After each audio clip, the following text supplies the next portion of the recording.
نحمدہ ونصلی علی رسولہ الکریم اما بعد فاعوذ باللہ من الشیطان الرجیم بسم اللہ الرحمن الرحیم رب اشرح لی صدری ویسر لی امری واحلل عقدۃ من لسانی یفقہوا قولی ربنا لا تؤاخذنا ان نسینا واخطانا۔ محترم طالب علم دوستوں، قرآن مجید کے دلائل توحید کے ضمن میں آج ہمارا تیسرا لیکچر ہے اور اس میں ہم آج قدرت کی دلیل کا مطالعہ کریں گے۔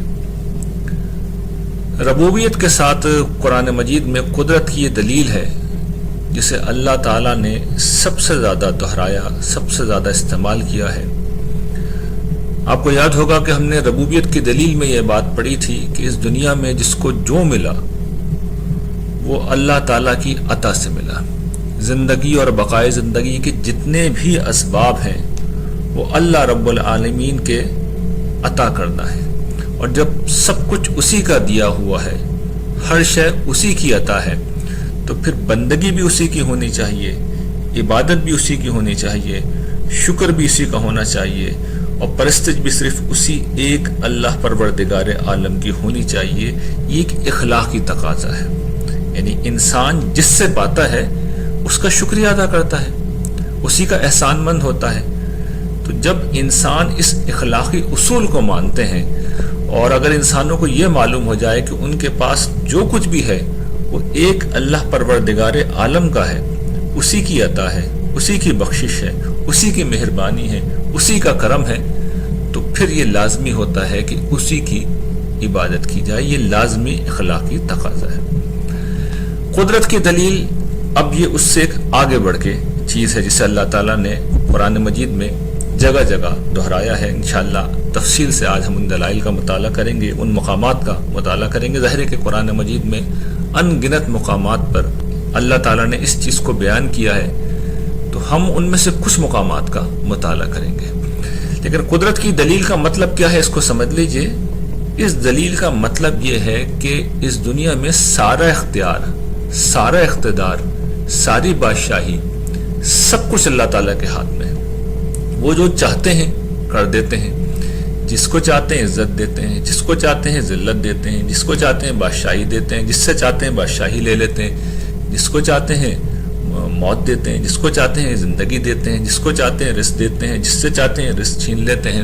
انہوں نے پوری کائنات کو بنایا ہے، وہ آسمان و زمین کے خالق ہیں۔ یہاں جو کچھ بھی ہے وہ ان کی ملک ہے، ان کی اپنی چیز ہے۔ تو سب کچھ جب ان کا ہے، اور جس کو جو ملا ہے اور جو ملے گا وہ انہی کی طرف سے ہے، تو پھر انسان کو ہر مشکل میں اسی کی طرف رخ کرنا چاہیے، اور ہر آسانی کی تلاش میں اسی کے حضور میں پیش ہونا چاہیے۔ یہ قدرت کی دلیل ہمیں یہ بات واضح کرتی ہے۔ اچھا، قرآن مجید نے قدرت کی دلیل کو کئی پہلوؤں سے بیان کیا ہے۔ 3 پہلوؤں سے میں آپ کے سامنے اسے رکھوں گا۔ پہلا جو اس دلیل کا پہلو ہے، یعنی اللہ تعالیٰ کی جو قدرت ہے، اس کا پہلا پہلو کیا ہے کہ یہ قدرت کاملہ ہے۔ یہ ایک پرفیکٹ قسم کی طاقت ہے، اور اس طاقت کو قرآن مجید کس طرح بیان کرتا ہے وہ اب میں ایک ایک کر کے آپ کے سامنے رکھ رہا ہوں۔ سورہ بقرہ میں اللہ تعالیٰ ارشاد فرماتے ہیں، جہاں سورہ بقرہ ختم ہو رہی ہے آیت نمبر 284 میں، کہ جو بھی آسمانوں میں ہے اور زمین میں ہے وہ سب اللہ ہی کی ملک ہے، اللہ ہی اس کا مالک ہے۔ جیسے یہ گھر، فرض کیجئے ہم کسی گھر میں رہتے ہیں، ہم سب اپنے اپنے گھروں میں رہتے ہیں، اور اکثر وہ گھر ہمارا ہوتا ہے، تو جو گھر کا سربراہ ہے، جو اس کا مالک ہے، جس وقت وہ یہ کہے کہ یہ گھر میرا ہے، تو اس کا مطلب یہ ہے کہ گھر میں رہنے والوں کو اس کا حکم ماننا ہوگا، اس کی بڑائی کو تسلیم کرنا ہوگا۔ تو یہ سادہ سا مطلب ہے جب اللہ تعالیٰ کہتے ہیں للہ ما فی السماوات و ما فی الارض، جو کچھ آسمانوں میں ہے اور زمینوں میں ہے وہ سب اللہ ہی کی ملک ہے، تو اس کا مطلب یہ ہوتا ہے کہ سب کچھ ان کا ہے، تو پھر انہی کی بات مانی جانی چاہیے، انہی کی بڑائی بیان ہونی چاہیے۔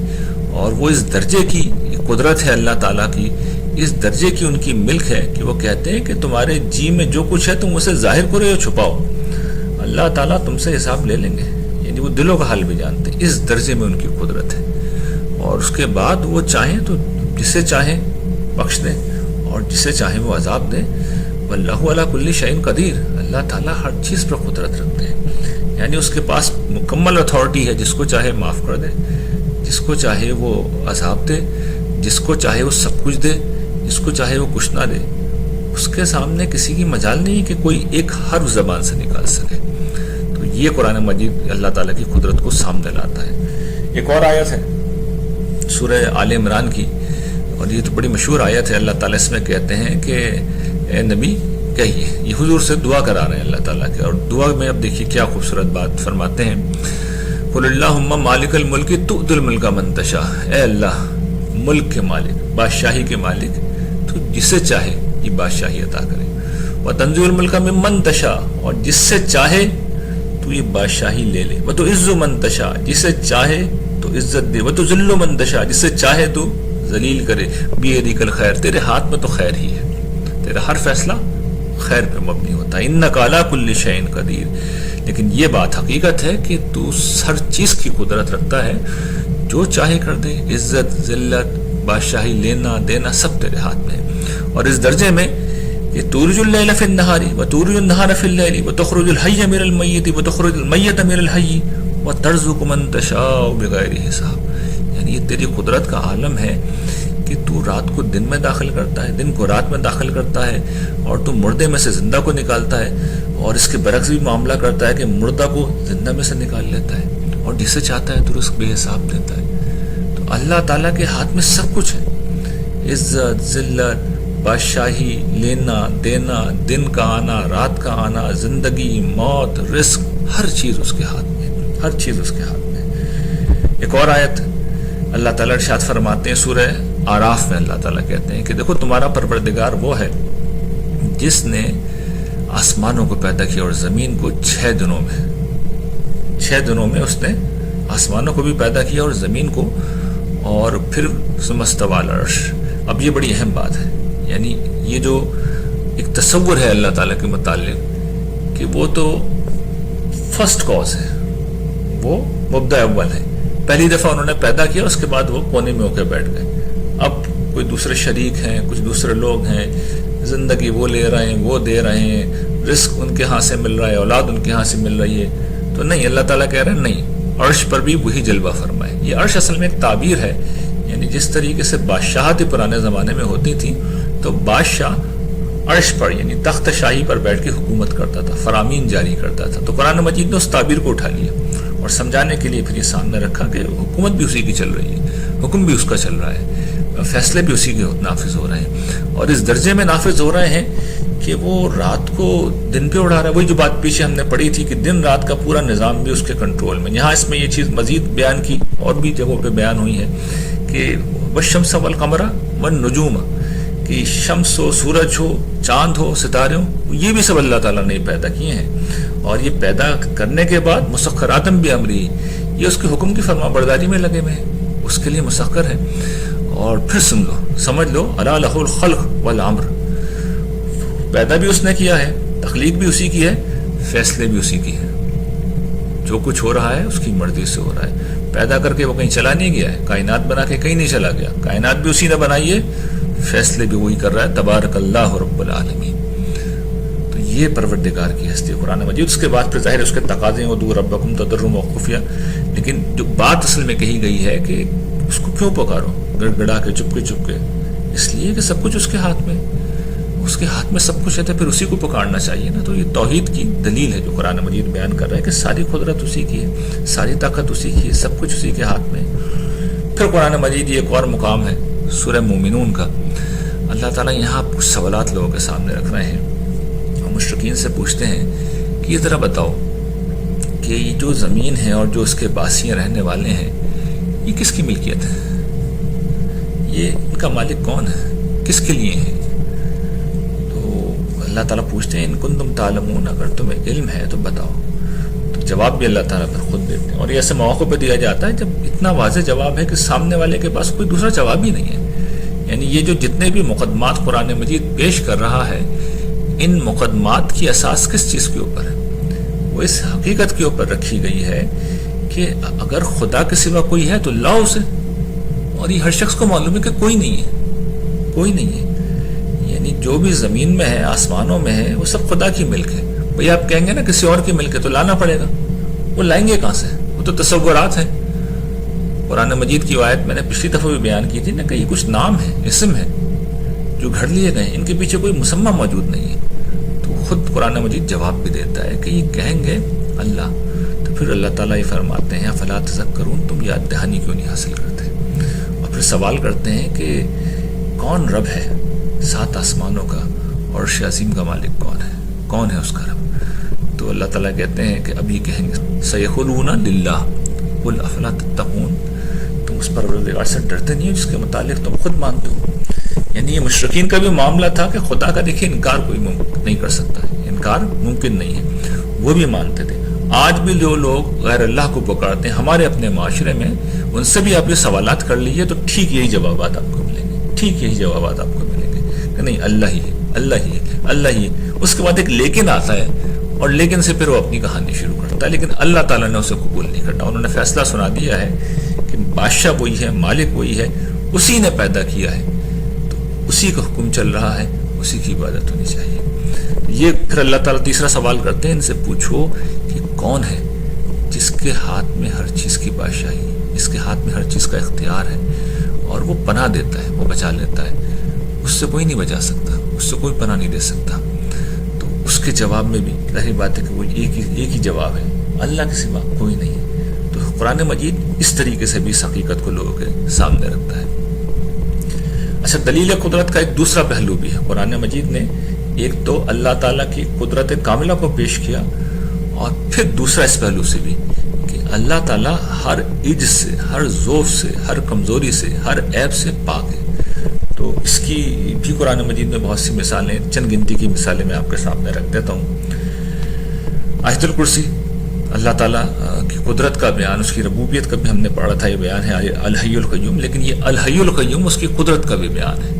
یعنی وہ سب کو زندگی دے رہا ہے، لیکن اس سے پہلے خود زندہ ہے، اپنے آپ کو زندہ رکھے ہوئے، اور وہ اپنی ذات میں قائم ہے۔ یہ قدرت کا بیان، دوسروں کو زندگی دے رہا ہے، دوسروں کو باقی رکھے ہوئے ہے، یہ اس کی ربوبیت ہے۔ لیکن پہلے تو وہ خود زندہ ہے، اپنے آپ سے زندہ ہے، بغیر کسی کی مدد کے زندہ ہے، بغیر کھانا کھائے، بغیر پانی پیے، بغیر انرجی کے، بغیر توانائی کے، بغیر کسی سہارے کے زندہ ہے۔ یہ اس کی قدرت ہے، اور وہ قائم ہے، باقی بھی ہے، یہ اس کی قدرت ہے۔ لیکن ہم جس کی بات کر رہے ہیں کہ عجز و ضعف سے پاک کرنا، قرآن مجید نے اس میں پن پوائنٹ کر کے بعض چیزیں بتائی ہیں۔ لا تأخذہ سنۃ ولا نوم، اسے نہ نیند آتی ہے نہ اونگ آتی ہے۔ یہ بہت بڑا عجز ہے نا، یعنی نیند انسانوں کی ایسی ضرورت ہے۔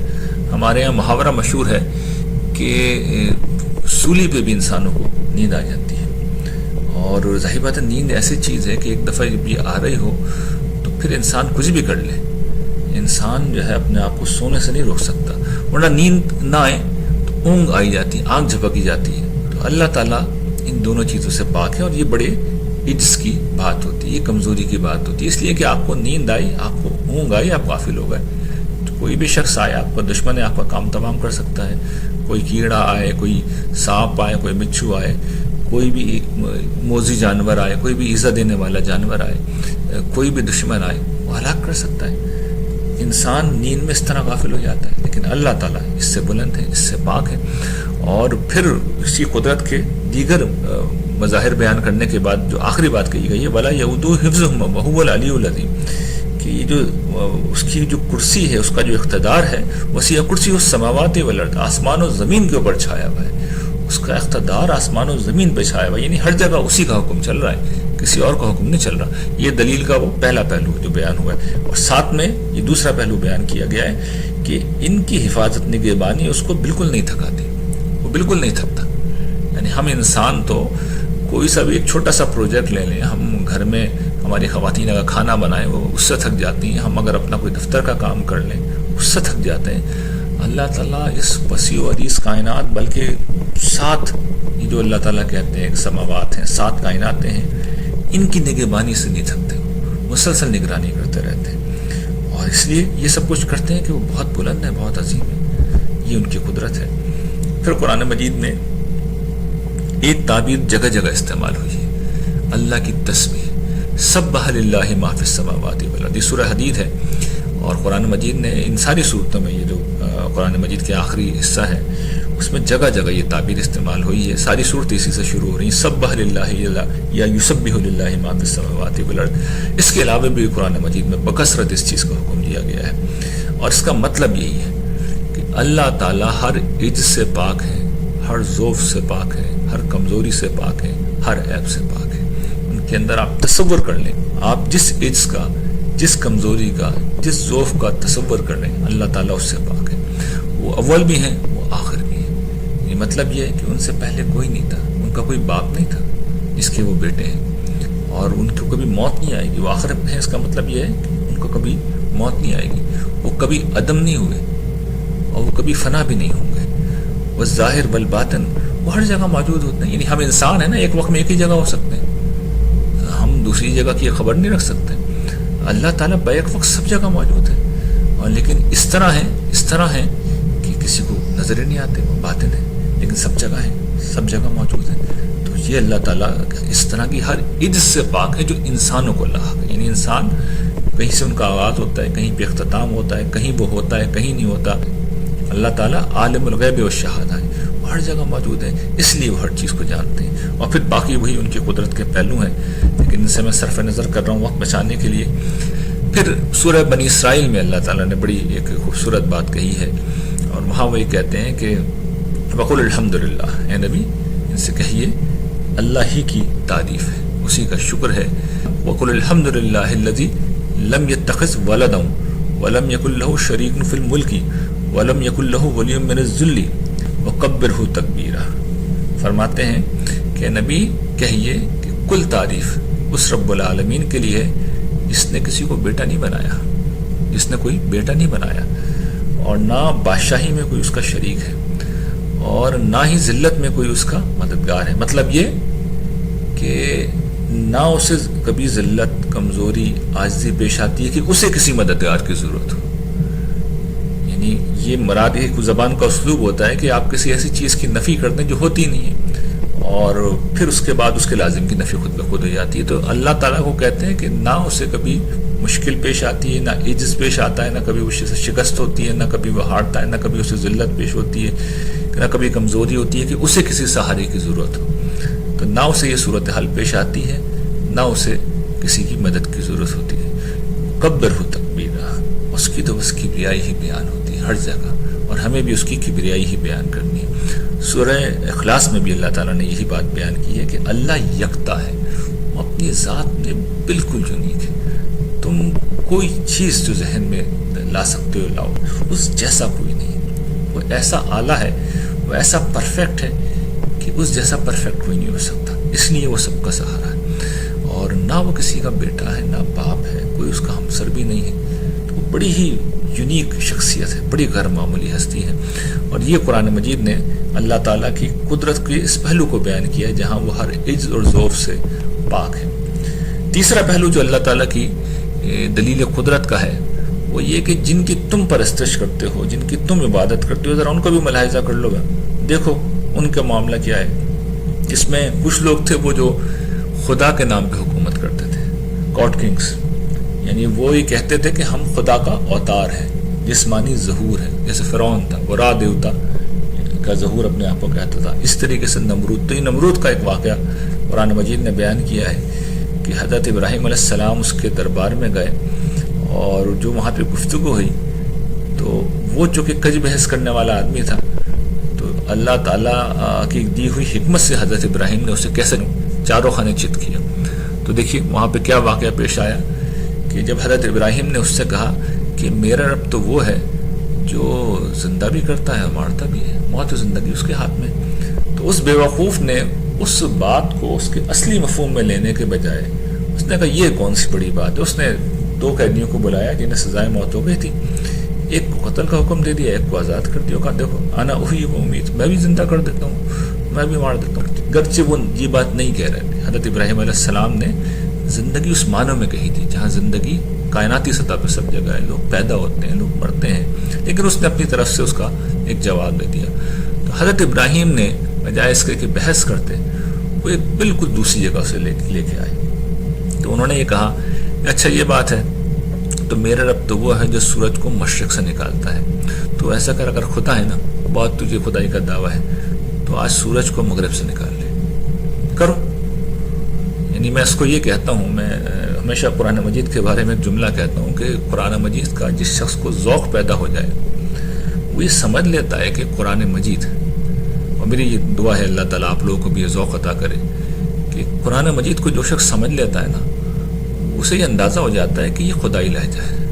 کبھی قرآن مجید کو غور سے سنیے گا، اس کے الفاظ کو، اور اس کے لیے ضروری نہیں کہ آپ کو عربی آتی ہو، اگر آپ ترجمہ بھی ذرا توجہ سے سن لیں گے تو آپ یہ دیکھیں گے یہ خدا بول رہا ہے۔ یہ لہجہ، انسان اس لہجے میں کلام نہیں کرتے، کبھی نہیں کرتے عام انسان۔ کیوں نہیں کرتے اور کیوں نہیں کر سکتے؟ اس کی وجہ یہ کہ کبھی کوئی انسان کسی بھی طرح اس کی کاپی کر لے، یعنی اس کے عربی ورژن کی کاپی تو ممکن ہی نہیں، وہ تو قرآن نے چیلنج دے دیا تھا، یہ تو لاجواب کر دیا تھا اس پہلو سے کہ یہ خدا بول رہا ہے، تم اس طرح نہیں بول سکتے۔ لیکن فرض کر لیجیے ہم ترجمے کی بھی بات کر لیں، معنی مفہوم کی بھی بات کر لیں، تو اس کے ساتھ وہی ہوگا جو یہاں نمرود کے ساتھ ہوا تھا۔ اس لیے کہ خدائی لہجے میں آپ خدائی باتیں تو کر لیں گے، اس کو نبھائیں گے کیسے؟ یعنی آپ نے کہہ دیا میں بھی زندہ کر سکتا ہوں، میں بھی کر سکتا ہوں، مار سکتا ہوں، تو اگلا سوال اگر آ گیا کہ سورج، میرے رب سورج کو مشرق سے نکالتا ہے تو مغرب سے نکال لے، تو بھائی یہ کون یہ کام کر سکتا ہے؟ تو خدائی لہجے میں آپ بول تو سکتے ہیں، برے بھلے بول سکتے ہیں، اسے نبھائیں گے کیسے؟ تو یہاں پہ اس کے ساتھ یہ ہوگا، وہ بھی ششدر رہ گیا، وہ بھی حیران و پریشان رہ گیا، اور اس کی خدائی دھڑم سے کم دلیل کے میدان میں تو ختم ہو کے رہ گئی۔ پھر جنوں کے بارے میں اور فرشتوں کے بارے میں یہ ہر دور میں، یعنی شرک کی بڑی قسمیں رہی ہیں نا۔ ایک یہ تھی جس کا میں نے ذکر کیا، خدائی اوتار، انکارنیشن ہوتا تھا۔ ایک یہ کہ جنوں اور فرشتوں کو معبود بنایا جاتا تھا، اللہ کی بیٹے اور بیٹیاں بنایا جاتا تھا۔ تو قرآن مجید یہ سورہ صافات میں کہتا ہے کہ ان لوگوں نے خدا کے بیچ میں اور جنوں کے بیچ میں ایک تعلق قائم کیا، جس سے سورہ انعام میں نیچے آیت نمبر 100 میں نے اس کو بیان کیا ہے کہ اللہ تعالیٰ کے انہوں نے شریک بنا دیا ہے جنوں کو، اس کے بیٹے اور بیٹی بنا دیا ہے، جبکہ حقیقت یہ خلقہم، خدا ان کا خالق ہے، ان کا پیدا کرنے والا ہے۔ یہ تعلق کہاں سے ہو گیا؟ نسب کیسے آ سکتا ہے؟ بیٹا اور بیٹی کا تعلق کیسے ہو سکتا ہے؟ اور پھر قرآن سورہ صافات میں اوپر کہتا ہے کہ وَلَقَدْ عَلِمَتِ الْجِنَّةُ إِنَّهُمْ لَمُحْضَرُونَ، یعنی جنوں کو تو معلوم ہے کہ نافرمانی کریں گے تو پکڑے جائیں گے، پکڑے جائیں گے۔ پھر آگے اللہ تعالیٰ بیان کرتے ہیں سبحان اللہ عما یصفون، کہ اللہ پاک ہے ان کی اس حفاظت سے، یہ جو کچھ بیان کر رہے ہیں، پروردگار کی ذات بلند ہے، پاک ہے۔ جہنم میں جائیں گے یہ جن، سوائے ان کے جو اللہ کے مخلص بندے ہوئے۔ اور پھر آگے فرشتوں کی بھی شہادت اللہ تعالیٰ نے دلوائی ہے آیت 164 کے اندر، یعنی اب یہ الفاظ فرشتوں کے ہیں، وَمَا مِنَّا إِلَّا لَهُ مَقَامٌ مَعْلُومٌ، ہم میں سے ہر ایک فرشتے کا ایک متعین مقام ہے۔ تم ہمیں خدا کا شریک سمجھتے ہو، ہمارا حال یہ ہے تو ہم تو اپنی حدود سے باہر نہیں نکل سکتے، اور ہم کرتے کیا؟ وَإِنَّا لَنَحْنُ الصَّافُونَ، بجائے اس کے کہ ہم کوئی فیصلے دیں، تو ہماری تقدیروں کے فیصلے کریں، ہم تو ہاتھ باندھ کے صف در صف بڑے عجز کے ساتھ اپنے مالک کے حضور کھڑے رہتے ہیں۔ وَإِنَّا لَنَحْنُ الْمُسَبِّحُونَ، اور کرتے کیا ہیں؟ ہم اس کی تسبیح کر رہے ہیں، اس کی پاکی بیان کر رہے ہیں، ہم یہ بتا رہے ہیں اس کا کوئی شریک نہیں، اس میں کوئی کمی نہیں، اس میں کوئی عیب نہیں، وہ تو سرتا سر جمال و کمال ہے۔ تو یہ ہمارا کام ہے، تم ہمیں معبود کیسے سمجھ رہے ہو؟ فرشتوں کی گواہی اللہ تعالیٰ نے اسی موقع پہ نزول قرآن کے وقت ہی دلوا دی۔ پھر بت پرستی ہوتی تھی بہت بڑے پیمانے پہ، تو اللہ تعالیٰ اس کو بھی بڑی دلچسپ مثالوں سے واضح کرتے ہیں۔ سورہ حج میں اللہ تعالیٰ نے مثال دی ہے کہ لوگوں ایک مثال بیان کی جاتی ہے، اسے سنو۔ یہ جن کو تم اللہ کو چھوڑ کے پکارتے ہو، یہ ایک مکھی بھی پیدا نہیں کرتے، چاہے سب کے سب مل جائے، اور اگر کوئی مکھی ان سے کچھ چھین کے لے جائے، وہ ہوتا ہے نا ان کی جو مٹھائیاں ان کے حضور پیش کی جاتی تھیں، نذرانے چڑھائے جاتے تھے، تو عام طور پر مکھیاں آ جاتی ہیں، اور مکھیاں ایسے مواقع پہ مٹھائی پہ آ کے بیٹھتی ہیں، اور کوئی چھوٹی سی صحیح بات ہے، مکھی کے ہاتھ میں کیا آنا ہے، لیکن جتنا بھی آنا ہے، کتنا ہی چھوٹا حصہ وہ مٹھائی کا اپنے ساتھ لے کے چلی جائے، تو قرآن یہ کہتا ہے اگر مکھی ان سے کچھ لے جائے، چھین لے، تو اسے چھڑا نہیں سکتے۔ یہ بودے اتنے ہیں، اتنے کمزور ہیں، اتنے ضعیف ہیں کہ جیسے یہ چاہنے والے ہیں اور ویسے ہی جن کو چاہا جا رہا ہے، جن سے مانگا جا رہا ہے، سب یکساں طور پہ بودے ہیں، سب یکساں طور پہ ضعیف ہیں۔ تو قرآن نے بڑی خوبصورتی سے ان بتوں کی بے وقتی کو بیان کیا، اور پھر بت پرستی جو کہ بہت بڑا مسئلہ تھا، اور بھی کئی اسالیب ہیں وہ آگے آئیں گے. پھر ایک جو شرک کی شکل رہی انبیاء اور صالحین کو خدا کا شریک سمجھا جاتا تھا، اس کی سب سے بڑی مثال حضرت عیسیٰ کی ہے. تو قرآن یہ بات بیان کرتا ہے اور بڑے کمال طریقے سے بیان کرتا ہے کہ وہ ایک رسول تھے جن سے پہلے بہت رسول گزرے ہیں، اور ان کی والدہ ایک نیک خاتون تھی، ایک پاک باز خاتون تھی، ایک سچی خاتون تھی، اور وہ دونوں کھانا کھاتے تھے. وہ کھانا کھاتے تھے، خدا کیسے ہو سکتے ہیں؟ خدا کوئی کھانا کھاتا ہے؟ کھانا کھانا کمزوری کی علامت ہے، یہ عجز کی علامت ہے. کھانا نہ ملے تو آدمی کمزور نڈھال ہو جاتا ہے، مر جاتا ہے. تو خدا کیسے ہو سکتے ہیں؟ تم نے ان کو خدا بنا لیے، ان سے مدد مانگ رہے ہو، ان کو مشکل کشا سمجھ رہے ہو، ان کو پکار رہے ہو، ان سے ہدایت طلب کر رہے ہو، ان سے بخشش طلب کر رہے ہو. انہوں نے کیا دینا ہے؟ وہ تو بیچارے خود کھانا کھاتے تھے. تو ان کے اندر تو خدائی کی کوئی بات تھی نہیں. تو قرآن مجید اس کو بھی بیان کرتا ہے. پھر جو بت پرستی کا ایک تصور یہ تھا نا کہ بتوں پہ جب تنقید کی جاتی ہے، آج بھی جب کی جاتی ہے، تو یہ کہتے ہیں بھئی یہ بت تو علامت ہیں، یہ بت علامت ہیں، اصل میں تو وہ روحیں ہیں جو ان کے پیچھے کھڑی ہیں. تو قرآن مجید اس کو بھی ایڈریس کرتا ہے، اور وہ کہتا ہے کہ یہ ان کو شریک ٹھہراتے ہیں اللہ کے ساتھ جو کوئی چیز پیدا نہیں کرتے بلکہ خود بنائے جاتے ہیں. اشارہ ہے ان کے بتوں کی طرف کہ یہ بت تمہارے سامنے، یہ خود کچھ نہیں بنا سکتے، ان کو تو تم نے بنایا ہے، اور نہ یہ تمہاری مدد کر سکتے ہیں، نہ اپنی کوئی مدد کر سکتے ہیں. اور تم ان کو اگر رہنمائی کے لیے کبھی پکارو تو یہ تمہارے پیچھے نہیں آئیں گے. مطلب یہ کہ یہ خاص تعبیر قرآن نے اختیار کی ہے کہ بتوں کے پس منظر میں کہ اگر ان کو بلاؤ کہ یہ مجھے راستہ دکھا دو، تو آپ کے ساتھ دو قدم چل کے آپ کو راستہ بھی نہیں دکھا سکتا. اور اللہ تعالیٰ کا معاملہ یہ ہے کہ آپ اس سے جو مانگیں، عملی طور پہ لگتا یہ ہے کہ اللہ تعالیٰ گویا کہ آپ کے ساتھ آ کے کھڑے ہو گئے، جہاں آپ جا رہے ہیں وہ آپ کے ساتھ ساتھ جا رہے ہیں. تو اللہ تعالیٰ نے بتوں کے حوالے سے کہا ہے کہ تمہارے ساتھ آ بھی نہیں سکتے، اور تم انہیں پکارو یا خاموش رہو برابر ہے، یعنی کوئی فرق نہیں پڑنا، انہوں نے کوئی جواب نہیں دینا. اور پھر قرآن مجید واضح کرتا ہے اس سوال کے بارے میں کہ نہیں، ہم تو ان کے پیچھے جو شخصیات کھڑی ہوئی ہیں ان کو پکار رہے ہیں. تو اللہ تعالیٰ کہتے ہیں کہ جن کو تم پکار رہے ہو نا، وہ بھی تمہاری مانند بندے ہیں، وہ بھی تمہاری مانند ہی انسان ہیں، تمہاری طرح ہی مخلوق ہیں، فرشتے ہیں، جن ہیں. یہ خدائی کا دعویٰ نہ انہوں نے کیا ہے اور نہ کوئی اس کے حق میں سند ہے، دلیل ہے. تم کیسے پکارتے ہو؟ اور اگر تم سمجھتے ہو کہ وہ کچھ طاقت رکھتے ہیں تو پکارو انہیں، جواب دے دیں گے تمہیں. آج تک جواب نہیں آیا غیر اللہ سے، آج کی تاریخ تک کبھی جواب نہیں آیا. تو قرآن یہ کہتا ہے پکارو انہیں، چاہیے وہ تمہیں جواب دیں اگر تم سچے ہو. اور پھر قرآن توجہ دلاتا ہے کہ یہ جو تمہارے بت ہیں، ان کے کوئی پاؤں ہیں جن سے یہ چلتے ہیں، ان کے ہاتھ ہیں جن سے یہ چیزوں کو پکڑتے ہیں، یہ ان کی آنکھیں جن سے وہ دیکھ رہے ہیں، ان کے کان ہیں جن سے یہ سنتے ہیں. تو یہ قرآن مجید توجہ دلاتا ہے کہ یہ تمہاری اپنی تخلیق کی ہوئی چیزیں ہیں، ان کو تم نے معبود بنا لیا، ان کی تم پرستش کر رہے ہو. نہ یہ چلتے ہیں، نہ یہ بولتے ہیں، نہ یہ دیکھتے ہیں، نہ یہ سنتے ہیں، ان کی عبادت میں تم لگے ہوئے. تو یہ قرآن مجید غیر اللہ کا عجز بیان کرتا ہے. اسی طرح اجرام فلک کی بڑی پرستش ہوتی تھی. تو قرآن نے جگہ جگہ یہ بات بیان کی ہے، پیچھے بھی ہم نے پڑھا ہے کہ یہ اللہ کے حکم سے مسخر ہے. اور پھر سورہ نام میں ایک واقعہ ہے جو حضرت ابراہیم کا بیان ہوا ہے. کسی موقع پہ انہوں نے اپنی قوم کو درجہ بدرجہ ان کی گمراہی کی طرف توجہ دلائی کہ کس طرح یہ لوگ گمراہ ہیں. تو ایک موقع پہ انہوں نے اپنی قوم سے یہ کہا، جب رات میں تارے چمک رہے تھے، انہوں نے یہ کہا کہ جب اس تارے کو دیکھو تو انہوں نے کہا قال ھذا ربی، انہوں نے کہا یہ میرا پروردگار ہے، یہ میرا رب ہے.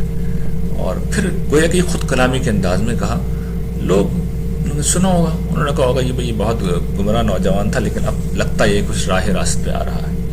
یہ حضرت ابراہیم کی دعوت کا ایک مرحلہ ہے. ایسا نہیں ہے کہ پہلی دفعہ یہ انہوں نے اپنے سفر کا آغاز کیا ہے، یعنی وہ نبی تھے، انہیں صحیح بات معلوم تھی، لیکن اب وہ اپنی قوم پہ اتمام حجت کر رہے ہیں. تو ایسے ہی انہوں نے کسی موقع پہ خود کلامی کے انداز میں کہا کہ یہ میرا رب ہے. اور پھر کسی موقع پہ دن میں جب وہ تارا نہیں تھا تو انہوں نے کہا فلما افلا قال لا احب الافلین، میں ڈوبنے والوں کو پسند نہیں کرتا. وہ تارا تو ڈوب گیا، میں اس کو رب کیسے بناؤں؟ وہ تو ڈوب گیا. مجھے دن میں اگر اس کی مدد کی ضرورت ہے تو میں اسے کہاں سے پکاروں؟ وہ تو ہے ہی نہیں، چلا گیا، غائب ہو گیا. پھر کسی اور موقع پہ جب پورا چاند روشن تھا، بدر کامل تھا، تو انہوں نے اس بدر کامل کو دیکھا اور کہا کہ ہاذا ربی، یہ ہے میرا رب، یہ ذرا چمکتا دمکتا روشن ہے۔ لیکن ظاہر ہے چاند نے کب تک رہنا تھا، وہ بھی ڈوب گیا۔ ڈوبا تو پھر انہوں نے کسی اور موقع پر اب وہ بات پھر دہرائی، فلما فلم، جب وہ ڈوب گیا، وہ غائب ہو گیا، تو انہوں نے کہا قال لئن لم یہدنی ربی لاکونن من القوم الضالین، کہ اگر میرے رب نے میری رہنمائی نہیں کی تو میں گمراہوں میں سے ہو جاؤں گا۔ انہوں نے اب گویا کہ ایک پوری سٹیٹمنٹ لوگوں کے سامنے رکھ دی اور توجہ یہ دلائی کہ خدا تو وہ ہوتا ہے جو رہنمائی کرے۔ ان کا حال تو یہ ہے کہ یہ ان کا اپنے وجود کے اوپر کوئی اختیار نہیں ہے، نہ اپنی مرضی سے طلوع ہوتے ہیں نہ اپنی مرضی سے ڈوبتے ہیں، تو یہ رہنمائی کیا کریں گے، یہ ہدایت کیا دیں گے؟ اور یہ میں توجہ دلا رہا ہوں آپ کو کہ خدا کے ہونے کا یہ سب سے بڑا ثبوت ہے۔ خدا کو جس وقت آپ پکارتے ہیں ہدایت کے پہلو سے، رہنمائی کے پہلو سے، دیکھیے ایک تو آپ اپنے دنیا کے مسائل کے حوالے سے خدا کو پکار رہے ہیں، اس میں اللہ تعالیٰ اس میں بھی سنتے ہیں لیکن اس میں مصلحت کا لحاظ کر لیتے ہیں، لیکن ہدایت کے پہلو سے جب بھی اللہ کو پکارا جائے گا وہ 100% آپ کی رہنمائی کریں گے، اور یہ بات آج کے دن تک بالکل صحیح ہے، صرف آپ کو مخلص ہونا چاہیے۔ تو انہوں نے پھر اس پر توجہ دلائی، اور پھر کسی تیسرے موقع پر جب انہوں نے سورج کو چمکتا دیکھا تو کہا ہاذا ربی ہاذا اکبر، یہ سب سے بڑا ہے، یہ ہے میرا رب۔ لیکن جب وہ بھی ڈوب گیا تو انہوں نے کیا کہا، قال یا قوم انی بریء مما تشرکون، میں تمہارے شرک سے اعلان برات اختیار کرتا ہوں، اعلان برات کرتا ہوں۔ یعنی یہ اپنی قوم کے اوپر انہوں نے اتمام حجت کیا، اور قرآن مجید نے گویا کہ یہ پیغام دیا ہے کہ جو ڈوبنے والے ہیں، جو چلے جاتے ہیں، وہ رب کیسے ہو سکتے ہیں۔ اور پھر یہ آخر میں یہ جو آج کل کا ایک نظریہ ہے خود بخود تخلیق کا، کہ سب کچھ خود بخود ہو رہا ہے، تو قرآن مجید نے اس کو بھی موضوع بنایا ہے اور پوچھا ہے ام خلق من غیر شیء ام هم الخالقون، یہ سورہ طور ہے کہ یہ بغیر کسی چیز سے پیدا ہوئے، ایسے ہی پیدا ہو گئے، یہ اپنے خالق آپ ہیں۔ دیکھیے یہ ممکن نہیں ہے، یہاں پر اس دنیا میں بغیر کسی کاز کے کوئی افیکٹ نہیں آ سکتا، تو قرآن یہ کہتا ہے خود بخود پیدا ہو گئے یا انہوں نے اپنے آپ کو خود بنایا ہے۔ جب دونوں شکلیں نہیں ہیں، نہ خود بخود پیدا ہوئے ہیں نہ اپنے آپ کو خود بنایا ہے، تو اللہ نہیں بنایا ہے۔ اور پھر اللہ تعالیٰ کہتے ہیں ام خلق السماوات والارض بل لا یوقنون، یا انہوں نے آسمانوں کو پیدا کیا، زمین کو پیدا کیا؟ یہ سوال ہے نا۔ یعنی آج کے دور میں انسانوں نے زندگی کے بارے میں تو ایک نظریہ ڈھونڈ کے لیا ہے، یہ جو نظریہ ہے ارتقاء کا، یہ گویا کہ ایک توجیہ کرتے ہیں، اگرچہ اس میں بھی میں نے وہ ساری باتیں سامنے رکھی تھی پچھلے لیکچر میں بھی اور وجود باری تعالیٰ کے دلائل میں بھی، کہ یہ ارتقاء کا یہ نظریہ ہے، یہ ہمیشہ صحیح ڈائریکشن میں کیسے کام کرتا ہے، یعنی یہ ایک بامقصد تخلیق کیسے پیدا کر دیتا ہے۔ آپ کسی گھر کو بنائیں اور فرض کر لیں کہ اینٹیں خود بخود اپنی جگہ جڑتی چلی جا رہی ہیں اور وہ گھر بن سکتا ہے، چلیے مان لیا یہ بات تو کسی نہ کسی طرح، چلیے کتنی بھونڈی صحیح کہ اربوں سال میں اینٹوں کا ڈھیر جمع ہو سکتا ہے، لیکن وہ اس طرح بامعنی انداز میں جمع ہو کہ جہاں کچن بننا ہے وہاں کچن بن جائے، جہاں واش روم بننا ہے وہاں واش روم بن جائے، جہاں منہ ہاتھ دھونا ہے وہاں منہ ہاتھ دھونے کی جگہ ہو جائے، تو یہ کس سے ممکن ہے؟ اس کا مطلب ہے کہ پیچھے سے کوئی گائیڈ لائن دے رہا ہے، یعنی مزدور اگر بنا رہے ہیں، اور مزدور ایسے ہی بناتے ہیں بلا سوچے سمجھے، یہ پیچھے سے آرکیٹیکٹ ہوتا ہے جو رہنمائی کر رہا ہوتا ہے اور وہ بتاتا ہے کہ یہ چیز اس طریقے سے ہوگی۔ تو اگر فرض کر لیجئے کہ ارتقاء کا نظریہ کسی درجے میں کوئی سچائی رکھتا بھی ہے، تو اس میں جو معنویت ہے، اس میں جو مقصدیت ہے، اس میں جو ڈائریکشن ہے، وہ خدا کے سوا کون دے رہا ہے؟ اچھا وہاں پہ تو ہو گیا نا کوئی چیز، یہ آسمان و زمین کی پیدائش کہاں سے آئی؟ اگلا سوال قرآن کا یہی ہے کہ انہوں نے پیدا کیا آسمانوں کو زمین کو، یہ کہاں سے وجود میں آ گئے؟ تو اس کا تو خیر کوئی برا بھلا جواب بھی آج تک انسانیت نہیں ڈھونڈ سکی۔ تو یہ گویا کہ قرآن مجید نے ان سارے پہلوؤں سے ہمیں یہ بتایا ہے کہ اس دنیا میں سارا اختیار، سارا اقتدار، ساری طاقت صرف خدا کے پاس ہے۔ جب اس کے پاس ہے تو اسی کی عبادت ہونی چاہیے، اسی کی پرستش ہونی چاہیے، اسی کی بندگی ہونی چاہیے۔ وآخر دعوانا ان الحمد للہ رب العالمین۔